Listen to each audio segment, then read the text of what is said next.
एक शांत कलकल बहती नदी के किनारे चंदन और बिंदिया बैठे थे। हल्की ठंडी हवा उनके चेहरों को छू रही थी। बिंदिया ने अपना सर चंदन के कंधे पर टिका दिया और उसकी उंगलियां चुपचाप चंदन की हथेलियों में सिमट गई। न तो कोई शब्द था, न ही कोई सवाल, बस गहरी खामोशी थी जो दोनों के बीच हजारों भावनाएं कह रही थी। और सामने बहती नदी कभी लहरों के शोर में गूंज उठती तो कभी शांत होकर मानो ठहर सी जाती। उस बहते पानी की तरह ही जीवन भी अपने उतार चढ़ाव पर चलता रहता है, मगर उस पल समय जैसे रुक सा गया था। न अतीत की परछाइयां थी, न भविष्य की चिंता, बस वर्तमान का एक सुकून था। बिंदिया और चंदन की आत्माएं उस पल में एक दूसरे से ऐसे जुड़ी थी जैसे प्रकृति भी उनकी कहानी सुन रही हो। दोनों की खामोशी उनका संवाद बन चुकी थी और उसी खामोशी में उन्हें अपने जीवन की सबसे गहरी शांति मिल रही थी। पर तभी बिंदिया के मन में एक सवाल सा उठा, चंदन, इस नदिया के उस पार क्या होगा? चंदन ने नदी के बहाव को कुछ देर तक देखा, फिर हल्की सी मुस्कान के साथ में बोला, नदिया के उस पार एक नई दुनिया होगी बिंदिया, ऐसी दुनिया जो इस बहते पानी से भी ज्यादा सुंदर होगी। चंदन की बात सुनकर बिंदिया ने उसके कंधे से सर हटा लिया और शरारत भरे अंदाज में पूछ बैठी, क्या मुझसे भी सुंदर? चंदन ने उसकी ओर देखा, उसकी बिखरी लटों को अपनी उंगलियों से ठीक करते हुए मुस्कुराया और बोला, नहीं बिंदिया, तुमसे तो बिल्कुल भी सुंदर नहीं है। ये नदियां भी तो तभी खूबसूरत लगती है जब तुम साथ होती हो, वरना तो बस ये एक बहता पानी है। चंदन की बात सुनकर बिंदिया के होठों पर अनकही सी हंसी आ गई। उसने गहरी सांस लेते हुए धीमे से कहा, चंदन, कहीं दूर ले चलो ना मुझे, उस नदिया के पार, जहां हमें ऐसे छुप छुप कर मिलना ना पड़े। यहाँ पर मेरा दम घुटता है। मैं जीना चाहती हूँ तुम्हारे साथ खुले आसमान के नीचे, जहां ना किसी का डर हो, ना किसी की चिंता हो। बिंदिया की आंखों में चमक और आंसुओं का मिला जुला भाव देखकर चंदन का दिल डोल उठा।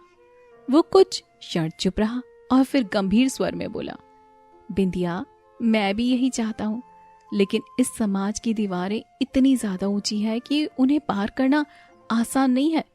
यहाँ इंसान से ज्यादा लोग उनकी जात, उनका नाम, उनके घराने को देखते हैं, और यही समाज हमें चैन से जीने नहीं देगा।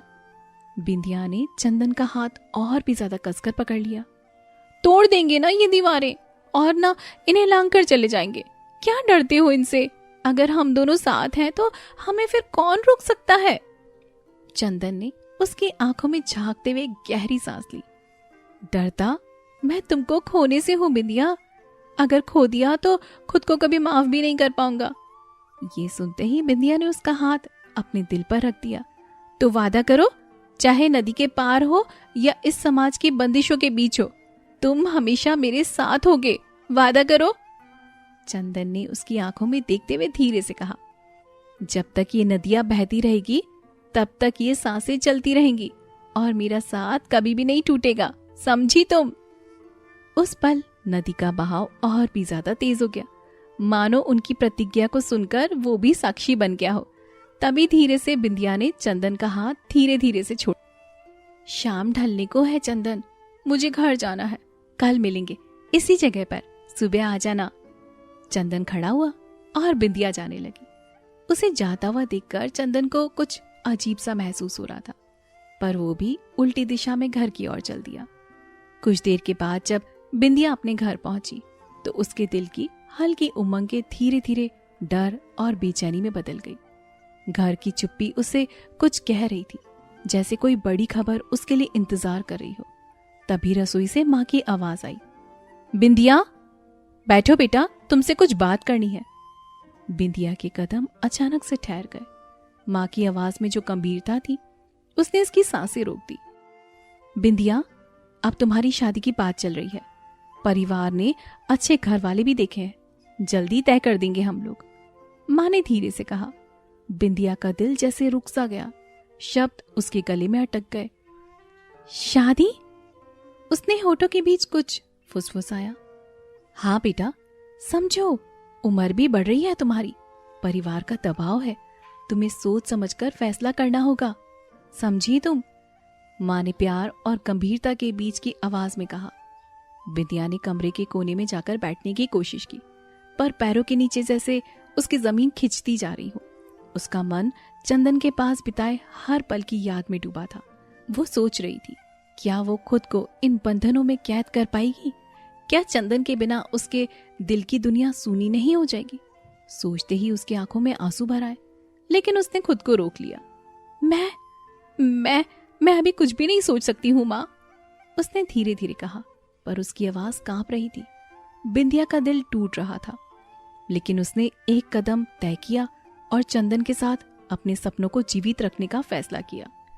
अगली सुबह सूरज की पहली किरण धीरे धीरे घर की खिड़कियों को छनकर कमरे में आ रही थी। बिंदिया जल्दी से तैयार होकर चंदन के पास जाने लगी। उसका दिल बेचैनी और उम्मीद दोनों से भरा हुआ था। जब वो चंदन के सामने आई तो उसकी आंखों में आंसू और गहरी चिंता दोनों झलक रहे थे। वो थोड़ी देर तक चुप रही और चंदन की आंखों में देखा, फिर हिम्मत जुटाकर बोली, चंदन, मुझे तुमसे कुछ बात करनी है। कल रात मेरे घर में माँ ने और मेरे परिवार वालों ने मिलकर मेरी शादी की बातें की हैं। मैं तुम्हारे बिना नहीं रह सकती हूँ। मैं अपने प्यार और अपनी आजादी को नहीं छोड़ सकती हूँ। मैं तुमसे दूर नहीं जा सकती हूँ चंदन। बिंदिया की आवाज कांप रही थी, आंसू उसके गालों पर बह रहे थे। चंदन ने उसे ध्यान से सुना। उसकी आंखों में वही प्यार और गंभीरता झलक रही थी। उसने धीरे से बिंदिया का हाथ पकड़ा। मैं भी तुम्हें खोना नहीं चाहता हूँ और मैं तुम्हें कभी अकेला नहीं छोड़ूंगा। कल हम कहीं दूर जाएंगे, इतनी दूर जहां पर हमें कोई ढूंढ ना सके, जहां सिर्फ हम दोनों होंगे। बिंदिया। बिंदिया की आंखों में हल्की चमक और उम्मीद लौट आई। उसने सिर हिलाते हुए कहा, हाँ चंदन, मुझे कहीं दूर ले चलो। मुझे तुम्हारे साथ कहीं दूर जाना है। सुनते ही चंदन ने उसे जोर से गले लगा लिया और रोते हुए बोला, कल सुबह हम जा रहे हैं, तुम मुझे यहीं पर मिलना, अभी घर जाओ। चंदन ने उसे दिलासा दिलाया और एक आस लिए बिंदिया घर लौट गई कि अगली सुबह उसे सारे बंधनों से मुक्ति मिल जाएगी। तब उसने आंसुओं को पोंछते हुए अगले दिन सुबह का इंतजार किया, पर रात भर नींद न आने के कारण उसकी आंखों में थकान थी, पर दिल में एक अटूट भरोसा। वो अपने घर से बाहर निकली और नदी की ओर चली। ठंडी हवा उसके चेहरे को छू रही थी और नदी का कलकल बहाव उसे चुपचाप अपनी ओर खींच रहा था। नदी के किनारे पहुंचते ही वो खुद को रोक नहीं पाई और थोड़ी देर के लिए वो चुपचाप बैठी रही। आंसुओं के साथ नदी को ताकते हुए उसके मन में बार बार अपने परिवार को त्यागने का डर भी था। क्या कहेंगे लोग? उसके घर वालों की बदनामी, कितनी सारी बातें उसके दिमाग में गूंज रही थी। ये सवाल उसके बार बार मन में गूंज रहा था। पर बिंदिया ने फैसला तो कर लिया था, चंदन के साथ भागने का। तभी उसने हवा में महसूस किया कि किसी की मौजूदगी उसकी ओर बढ़ रही है। उसकी धड़कनें तेज हो रही थी। बिंदिया ने अपने बाल पीछे किए और पूरी तरह से नदी की ओर देखने लगी। चंदन, कहाँ हो? उसने धीमे स्वर में पुकारा।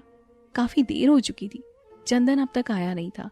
अब बिंदिया के मन में अजीब और गरीब सवाल उठने लगे। वो सोचने लगी, वो आएगा या नहीं। वो खुद से सवाल करती रही, पर जवाब उसके सामने नहीं था। बिंदिया की आंखों में आंसू और उम्मीद का मिला जुला भाव था। लेकिन क्या चंदन आएगा? आज आने में उसने इतनी देरी क्यों करी? क्या बिंदिया के सपने टूटने वाले थे?